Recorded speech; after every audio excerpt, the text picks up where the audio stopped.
ہم نے نوح کو ان کی قوم کی طرف بھیجا تو انہوں نے ان سے کہا، اے میری برادری کے لوگوں، اللہ کی عبادت کرو، اس کے سوا تمہارا کوئی معبود نہیں، مجھے تمہارے بارے میں بڑے دن کے عذاب کا بہت ہی ڈر ہے۔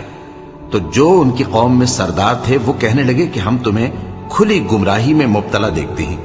فرمایا، اے قوم، مجھ میں کسی طرح کی گمراہی نہیں ہے، بلکہ میں پروردگار عالم کا پیغمبر ہوں، تمہیں اپنے پروردگار کے پیغام پہنچاتا ہوں اور تمہاری خیر خواہی کرتا ہوں، اور مجھ کو اللہ کی طرف سے ایسی باتیں معلوم ہیں جن سے تم بے خبر ہو۔ کیا تم کو اس بات سے تعجب ہوا ہے کہ تم میں سے ایک شخص کے ذریعے تمہارے پروردگار کی طرف سے تمہارے پاس نصیحت آئی تاکہ وہ تم کو ڈرائے اور تاکہ تم پرہیزگار بنو اور تاکہ تم پر رحم کیا جائے؟ مگر ان لوگوں نے ان کی تکذیب کی تو ہم نے نوح کو اور جو ان کے ساتھ کشتی میں سوار تھے ان کو تو بچا لیا، اور جن لوگوں نے ہماری آیتوں کو جھٹلایا تھا انہیں غرق